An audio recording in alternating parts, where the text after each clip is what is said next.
사도행전은 예수님의 제자들이 세상에 나가서 복음을 전하는 내용입니다. 행전이 무슨 뜻이냐? 행한다, 실천한다고 하는 뜻입니다. 우리가 잘 아는 대로 신약성경이 27권으로 되어 있는데 신약성경 27권을 크게 4부분으로 나눌 수가 있습니다.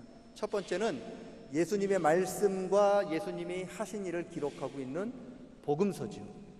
복음서가 4개가 있어요. 마태복음, 마가복음, 누가복음, 요한복음. 내가복음은 없어요. 우리가 만들면 안 돼요. 4가지 복음이 있고요. 복음서 다음에는 사도행전이 나옵니다. 사도행전은 이미 말씀드린 대로 예수님의 말씀을 듣고 예수님을 보았던 제자들이 자기가 보고 자기가 만지고 자기가 들었던 복음을 세상에 나가서 전하는 내용이 바로 사도행전이죠. 사도행전 다음부터 로마서부터 그리고 유다서까지 27권 중에 21권이 바로 편지, 서신서입니다. 그러니까 거의 성경의 대부분이 편지죠. 서신서의 내용은 뭐냐? 복음을 전했단 말이죠. 복음을 전하다 보니까 이런 문제도 생기고 저런 갈등도 있고 여러 가지 문제들이 발생했습니다. 그 문제들을 어떻게 해결하고 풀어가야 하는가를 자세하게 기록한 책이 서신이에요. 로마서도 갈라디아서도 빌립보서도 복음을 전하다 생긴 문제들을 바울이 이럴 땐 이렇게 해라, 저렇게 할 때는 저렇게 해라, 그런 것들을 해결해 주는 책이 복음서죠. 아니, 서신서입니다. 그리고 마지막이 이 세상의 마지막 종말을 말씀하고 있는 요한계시록이죠. 그래서 신약성경 27권은 복음서, 행전, 서신서, 계시록 이렇게 4부분으로 되어 있습니다. 그러면 우리가 생각하기에는 복음서, 예수님의 말씀과 예수님이 하신 일이 가장 중요할 것 같습니다. 그러면 왜 성경이 예수님의 말씀과 예수님이 사역을 기록하고 있는 복음서로 끝나지 않고 왜 그 뒤에 사도행전이 뒤따라 나올까? 왜 사도행전이 뒤에 붙어 있을까요? 이유는 간단해요.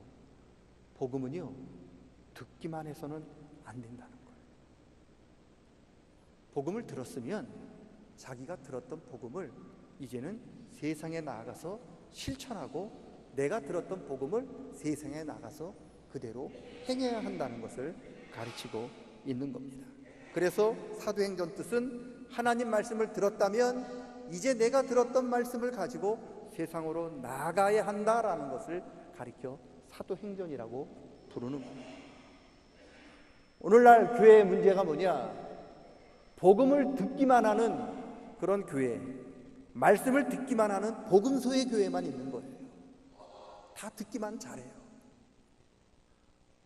내가 들었던 말씀, 내가 받았던 은혜를 세상에 나아가서 행하고 실천하는 사도행전의 교회가 없어요. 변화산에서 큰 은혜를 체험한 베드로가 예수님한테 이야기하잖아요. 예수님, 여기가 너무 좋아요. 밑으로 내려가지 말고 여기에다 집을 짓고, 그림 같은 집을 짓고 여기서 계속 살았으면 좋겠습니다. 그러자 예수님께서 계속 그곳에 머무르고 남아있으려고 하는 베드로에게 뭐라고 말씀하십니까? 은혜를 받았으면, 말씀을 들었으면 이제 산에서 내려가야 한다. 이게 예수님의 말씀입니다. 복음은 듣기만 해서는 안 되기 때문에 그렇습니다. 내가 들었던 복음이 내 안에서 역사하고 살아서 역사하려면 그 복음을 듣기만 해서는 안 돼요. 이 들었던 복음을 세상에 나가서 전해야 해요. 병원에 가면은요, 의사 선생님들이 운동하라고 그래요. 80 먹은 할아버지한테도 운동하라고 그러고요, 100세 드신 어르신한테도 운동을 하라고 그래요. 왜 그러느냐? 운동을 해야, 내가 아무리 좋은 것을 먹었어도 운동을 해야 그 좋은 것이 소화가 돼서 나한테 힘이 되기 때문에 그런 거잖아요. 아무리 내가 훌륭한 복음을 들었으면 뭐합니까? 내가 아무리 살아있는 말씀을 들었으면 뭐합니까? 내가 그것을 가서 실천하지 않아서 그 복음이 내 안에서 소화가 되지 않으면 어떻게 됩니까? 다 배설물로 나가는 거예요. 오늘 예수님이 그 이야기를 하는 거예요. 왜 사도행전이 필요하냐? 너희가 예수님을 만났느냐? 너희가 예수님의 복음을 들었느냐? 너희가 예수님의 신기한 일들을 경험했느냐?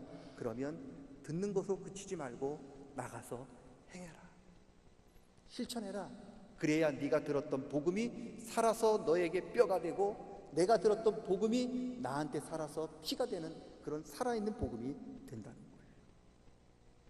그게 사도행전이에요. 바라기는 여기에 있는 우리 모든 성도님들에게 복음이 되는 은혜가 있기를 축원합니다. 일단은 들어야죠. 듣지도 않았는데 가서 운동 열심히 하면 죽습니다. 배고파 죽어요.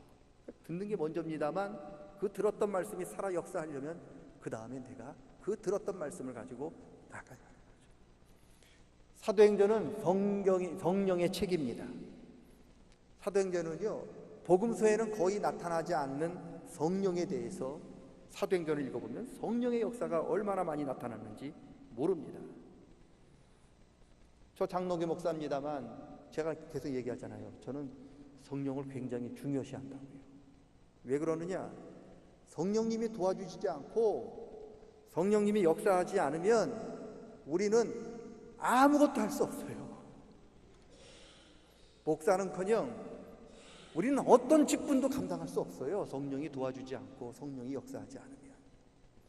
그러면 어떤 사람이 누가 성령 충만하기를 간절히 사모하느냐?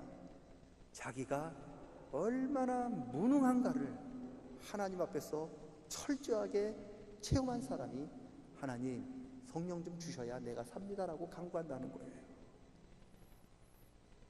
성경이 겸손한 사람을 이야기하는데 성경이 말하는 겸손한 사람이 어떤 사람이냐?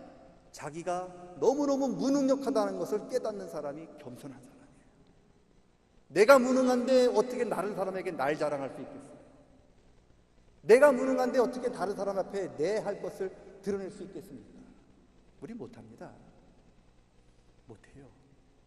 내가 무능하면 무능할수록 내가 정말 아무것도 할 수 없다는 정말 벌레만도 못한 정말 별 볼 일 없는 죄인 중에 개수여 벌레만도 못한 존재임을 깨닫게 된다면 그때서부터 하나님 나 좀 도와주십시오. 하나님 성령 좀 주십시오라고 간구하게 된다는 거예요. 그게 성경의 겸손한 사람이라고 부르는 거예요. 내가 무능함을 깨닫지 못하는데 겸손한 것처럼 보이는 것은요, 그건 겸손한 척하는 거지 겸손한 사람이 아닙니다. 겸손한 척하는 사람은 속일 수 있어요. 그런데 성령 하나님은 못 속입니다. 성령님은요, 자기의 무능함을 철저히 깨닫는 겸손한 사람과 함께 하셔요. 이게 사도행전이에요. 하나님이 그래서 저와 여러분을 성령의 사람으로 쓰시기 위해서는 먼저 하시는 일이 있는데 우리 자신이 얼마나 하나님 앞에 정말 무능한 존재임을 뼈저리게 체험토록 하십니다.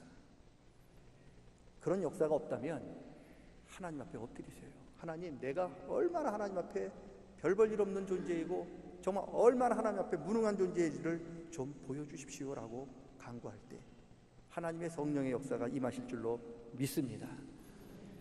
사도행전에 성령의 역사가 나타나는데 두 가지로 나타나요.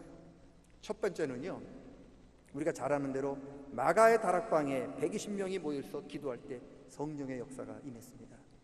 왜 임했느냐? 성령 충만함을 받아야 우리 교회가, 우리 가정이 앞으로 어떻게 나아가야 하는가를 가르쳐줘요. 성령 충만함을 받아야 내가 지금 하나님께서 이쪽으로 가라기를 원하시는구나, 하나님께서 이 일을 하기를 원하시는가를 하나님이 가르쳐 주셔요. 방향성을 깨닫게 해주신다는 말씀입니다.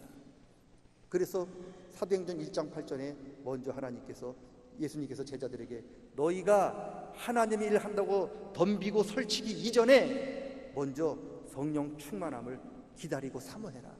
그리고 그 후에 하나님 일을 해라. 그렇게 순서를 정해주신 거예요. 왜요? 방향성이 없이 열심히 내면 아무 소용이 없는 거예요. 여러분, 칼 잡은 사람이 무서울 때가 언제냐? 그 칼로 방향성 없이 아무데나 휘두를 때 그 사람이 제일 무서운 거예요. 어떤 사람이 운전대를 잡았는데 그 사람이 무서울 때가 언제냐? 아무데나 지가 가고 싶은 대로 막 갈 때가 무서운 거잖아요. 교회에서 제일 무서운 사람이 누구냐? 방향성 없이 혼자 열심히 하는 사람, 방향성 없이 혼자 열정적으로 일하는 사람이 제일 무서워요. 물론 하나님의 일을 하는데 열정도 필요하고 열심도 필요합니다. 그런데 열정과 열심보다 더 중요한 게 방향성인 거예요. 올바른 방향을 가지고 열심을 내야 그 열심이 인정되는 거죠. 주님이 요나에게 니느웨로 가라고 했는데 요나는 반대인 다시스로 열심히 도망갔어요. 그 요나의 열심이 하나님이 인정하실까요? 아니죠. 방향성 없이 열심 내면 열심 낼수록 하나님 마음이 아프고요. 방향성이 없이 열심 내면 열심 낼수록 교회가 상처가 있게 되는 거예요. 그래서 예수님이 말씀하신 거죠. 너희가 열심 내기 이전에, 하나님의 일을 한다고 하기 이전에 먼저 너희가 나가야 할 방향을 알기 위해서 성령의 충만함을 기다리라. 그게 사도행전 1장 8절입니다. 하나님께서 저와 여러분에게 성령의 충만함을 허락하셔서 우리가 나가야 할 방향, 우리가 해야 할 일들을 제대로 깨닫게 되시기를 주님의 이름으로 간절히 축원합니다. 성령 받으셔야 돼요. 그래야 목사인 내가 어떤 일을 해야 되고, 권사인 여러분이 무슨 일을 해야 되고, 우리 사명교회가 어디로 어떻게 가야 되는 일을 우리가 알게 됩니다. 성령의 사도행전의 두 번째 역사는요, 언제 나타나느냐? 여러분, 하나님 말씀을 들었어요. 그리고 그 말씀을 들고 세상에 나아가서 복음을 전할 때 성령님이 역사하셨어요. 복음을 듣고 교회에 가만히 있으면 성령의 역사는 임하지 않아요. 우리 다 예수 믿는 사람인데 우리끼리 복음 전할 겁니까? 아니요. 내가 하나님 말씀 들었어요. 내가 하나님의 은혜를 체험했어요. 이걸 듣고 아직도 듣지 못한 사람들에게 내가 이 들었던 말씀, 들었던 은혜를 내가 이걸 전할 수가 없어서 안타까워서 나가서 복음을 전할 때 비로소 성령의 역사가 나타나게 되는 거예요. 여러분, 왜요? 성령님께서 저와 여러분과 함께 일하시기를 원하시는 곳은 세상이기 때문에 그래요. 그런데 이상하게 저희들은 세상으로 가려고 하지 않아요. 주님, 이 교회가 너무 좋아요. 우리 교회가 얼마나 좋은지 몰라요. 저 여기서 있을게요. 그렇게 이야기하는 거예요.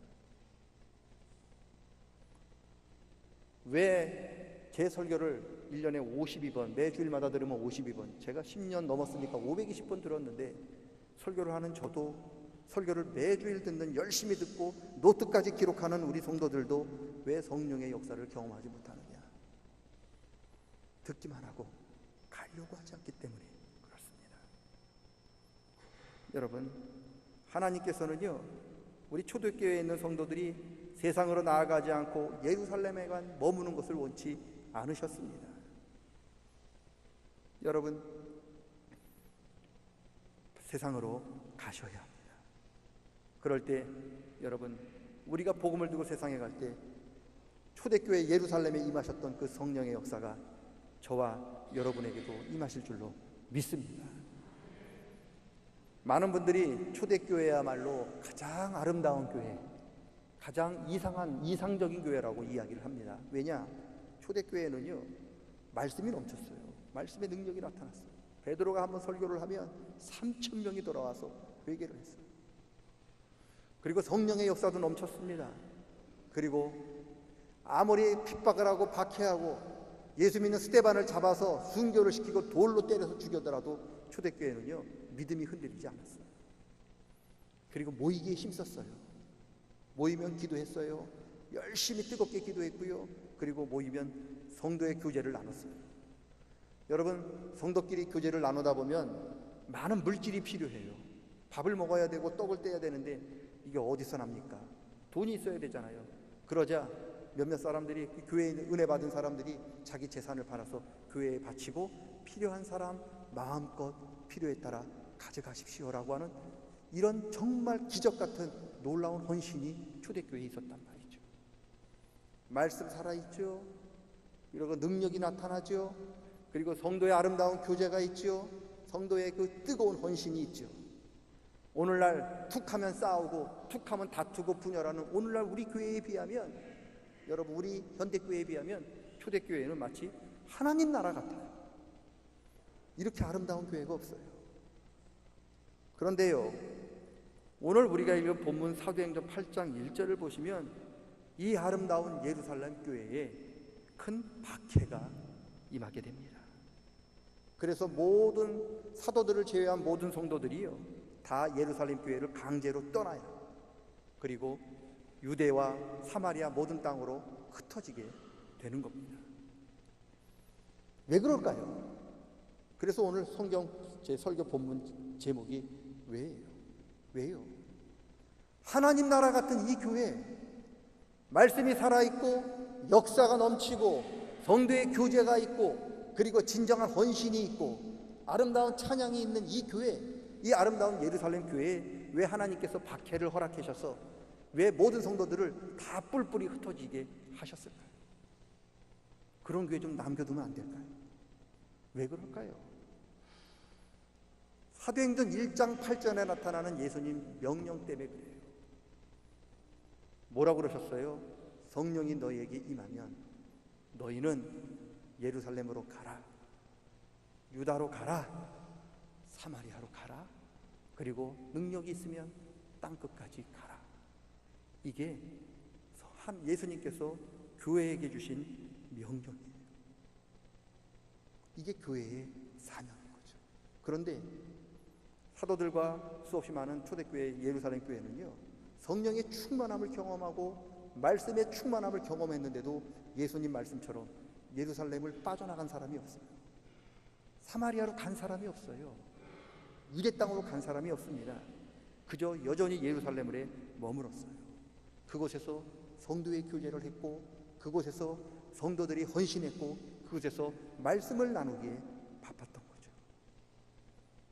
근데 하나님께서는요, 예루살렘 교회가 헌신도 있고 그리고 교제도 있고 하나님 말씀도 있는 교회였지만 그 교회가 예루살렘에만 머무는 것을 원하지 않으셨습니다.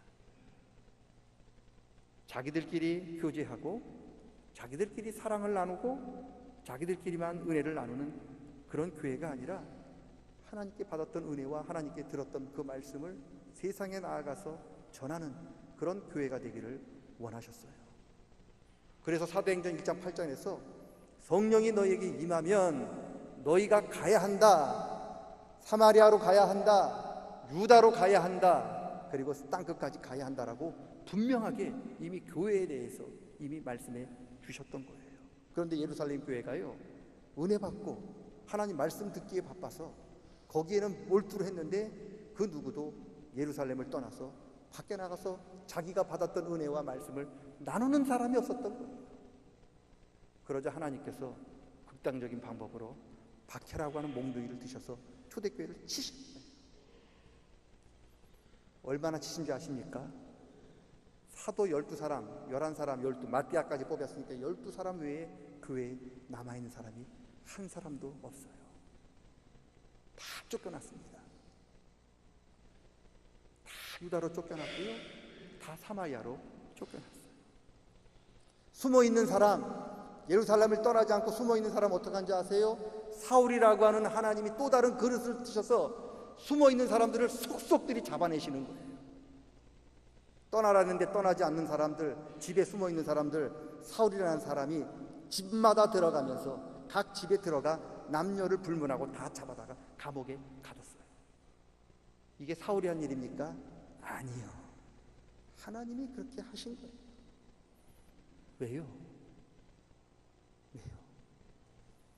여러분, 사도행전 1장 8절에 뭡니까? 성령이 너희에게 임하시면 너희가 권능을 받아서 예루살렘과 온 유다와 사마리아 땅끝까지 이르러 내 증인 되리라 했는데 그 말씀을 듣고도 떠나지 못했던 사람을 하나님이 박해를 하셔서 두들겨 패시니까 그 사람들이 어디를 갔느냐? 예루살렘을 떠나서 사마리아로 갔어요. 유다로 갔어요. 그것이 어딘지 아십니까? 성령님께서 가라고 하셨던 곳이에요. 순순히 가랄 때는 한 명도 안 갔는데 두들겨 맞으니까, 박해를 받으니까 그제서야 성령님께서 가라고 하셨던 곳으로 갔다는 거예요. 여러분, 그래서 진정한 사도행전은 사도행전 8장부터 시작하는 거예요. 우리가 기억해야 할 것은요, 아무리 아름다운 성도의 헌신이 있고 아무리 말씀이 넘치는 역사가 넘치기도 하고 그렇게 아무리 여러 가지 좋은 현상들이 있지만 말씀만 듣기만 하는 교회는, 그리고 복음을 전하지 않는 교회는 결국 하나님의 박해를 피할 수 없다는 거예요. 그걸 오늘 예루살렘 교회가 보여줘요. 헌신이 있었죠. 누가 보기에도 아름다운 거기에 교제가 있었죠. 말씀의 역사가 있었지만 그 교회가 하나님 말씀대로 나아가지 않고 자기들끼리 그 교회 안에 모여 있을 적에 하나님께서 그 교회를 치셨다는 것을 우리는 기억해야 합니다. 이게 왜 중요한지 아십니까? 이게 앞으로 우리 삼양교회가 어떻게 어떤 방향으로 나아가야 할지를 보여주고 있기 때문에 그렇습니다. 우리 교회가 금년에 103년입니다. 지난 100주년 행사를 하면서 우리 교회에 내걸었던 표어가 희생과 섬김의 100년, 부흥과 선교의 100년, 그렇게 내걸었어요. 우리 지난 100년 동안 우리 교회가 힘들고 어려운 가운데 이렇게 존재할 수 있었던 것은 우리 믿음의 선조들이 희생과 섬김이 있었기 때문에 가능한 일이에요. 여기 앉아있는 젊은 후손들, 우리 교회를 위해서 희생하고 섬겼던 믿음의 선조들에 대해서 늘 고마워하고 감사하는 마음을 가지셔야 해요. 그러면 우리 교회가 앞으로 더 부흥하고 발전하려면 어떻게 해야 되느냐? 우리 교회가 선교하는 교회, 복음을 전하는 교회로 거듭나야 합니다. 여러분, 교회 섬김 중요하죠. 헌신 아주 중요하죠. 말씀 정말 중요하죠. 그런데 이 모든 것들은요, 다 하나님의 복음을 전하기 위한 주춧돌이에요. 우리가 말씀을 듣고 힘을 내고 성도의 교제로 서로 격려하고 상도의 헌신으로 우리가 뭔가를 얻었다면 그 모든 것을 가지고 우리가 해야 할 최종적인 결론은 바로 나가서 복음을 전해야 한다는 거예요. 여러분, 우리 교회가 앞으로 발전하기 위해서 우리는 복음을 전하는 교회가 되셔야 합니다. 복음을 듣기만 하고 복음을 전하지 않는 교회는 더 이상 성령의 역사가 나타나지 않습니다. 복음을 듣기만 하고 복음을 전하지 않는 교회는 더 이상 하나님의 박해를 피할 수가 없습니다. 우리 교회가 성령의 역사가 나타나는 교회로, 하나님의 능력이 나타나는 교회가 되시려면 교제도 중요하고 헌신도 중요하고 말씀도 중요하고 다 중요하지만 성령님께서 우리 교회에게 명하신 그 교회의 본질, 그 본질이 무엇입니까? 예루살렘으로 가라, 사마리아로 가라, 온 유대로 가라, 그리고 땅끝까지 가라고 하셨던 이 말씀을 우리는 기억하셔야 해요. 여러분, 우리는 주의 종입니다. 우리의 주인 되신 주님께서 가라 하시면 가셔야 해요. 못 갈 이유를 먼저 생각하시면 안 됩니다. 이유를 불문하고 가셔야 해요. 주님 가라 할 때 가는 사람이 종이에요. 주님 가라 하는데 저 못 가는데요, 저 부인이 아파서 못 가요, 아들이 너무 어려서 못 가요, 저 부모님 모셔서 못 가요, 저 부모님 장사 지내야 돼서 못 가요, 그렇게 이야기하는 사람 주의 종 아닙니다. 주님 말씀하셨습니다. 쟁기 잡고 뒤돌아보는 사람 하나님 나라에 합당치 않다. 우린 주의 종입니다. 목사만 주의 종이 아니라 여기 앉아있는 여러분 다 하나님의 종이라고 고백한 사람이잖아요. 주님 가라시면 가고 서라 하면 서야 합니다. 주님 말씀 받았지만 내가 기도해보고 또 기도하고 생각해보고 또 생각해봐도 도저히 내가 가지 못할 형편에 놓여 있다면, 부득불 가지 못한다고 한다면 여러분 대신 갈 사람을 보내세요. 그 사람을 보내되 빈손으로 보내지 마세요. 여러분 대신 갈 사람입니다. 여러분이 가지고 있는 가장 귀한 것을 주시고 보내세요. 왜요? 우리는 복음이 비친 자이기 때문에. 여러분 그냥 여기 이렇게 앉아있는 것 같죠? 아니요. 우리 조선에 복음을 전하기 위해서 수없이 많은 미국의 선교사들이 이 조선 땅에서 피를 흘렸어요.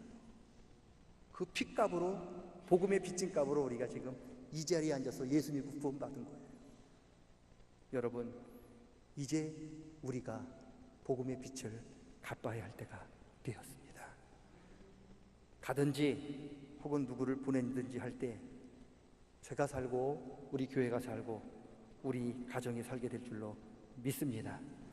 듣기만 하고 나 몰라라, 괜찮다, 그런 성도들이 아니라 들었으면 하나님 말씀 가지고 나아가는, 그래서 나와 함께 하시는 성령의 능력을, 부족하지만 내 더듬더듬거리는 이 입술을 통해서 역사하시는 성령의 능력을 체험하는 우리 모든 성도님 다 되시기를 주님의 이름으로 간절히 축원합니다. 따라합니다. 우리는 복음의 빚진 자입니다. 여러분, 평생 잊지 마세요. 집에 가서 가운 뭐 이상한 거 쓰지 마시고 가운으로 우리는 복음의 빚진 자라고 쓰십시오. 여러분, 이게 참 중요한 말입니다. 우리는 복음에 비쳤습니다. 둘째, 따라합니다. 말씀을 듣기만 하지 않고 말씀을 전하는 사람이 되겠습니다. 전하세요. 잘 못 전하는데요. 상관없어요. 내가 하는 게 아니라 내가 말씀을 전할 때 그때부터 성령님이 역사하셔요. 우리가 입 다물고 있으니까 성령도 조용하신 거지요. 우리가 입 열면 성령도 역사하십니다. 여러분, 그런 말씀을 듣지 말고 말씀을 전하는 저와 여러분 되시기를 축복합니다. 따라합니다. 주님, 나를 복음의 전달자로 사용하소서. 아멘. 우리 교회가, 삼양교회가 2100년에도 우리 손주들이, 증손자들이 이곳에서 예배를 드리고 이곳에 우리 교회가 존속하려면 복음을 전하는 교회의 본질을 회복할 때 하나님께서 이 자리에 더 크게, 더 많은 사람들로 채워주실 줄로 믿습니다. 그런 꿈을 꾸고 나아가시는 우리 모든 성도님들 되시기를 축원합니다. 하나님 아버지, 우리는 복음에 빚진 사람입니다. 우리에게 복음을 전해주기 위하여 수없이 많은 사람들이 피를 흘렸고 목숨을 잃었습니다. 이제 우리가 복음에 빚진 자로서 말씀을 듣기만 하고 듣기만 하는 데서 끝나는 것이 아니라 이제는 말씀을 전하는 사람, 복음의 전달자가 되겠습니다. 부족합니다. 무능합니다. 아무것도 할 수 있는 것이 없습니다. 성령 하나님께서 이 부족한 무능한 저희들을 붙들어 주시사 하나님의 성령의 도구로, 복음의 전달자의 도구로 사용하여 주시옵소서. 예수님의 이름으로 기도드리옵나이다. 아멘.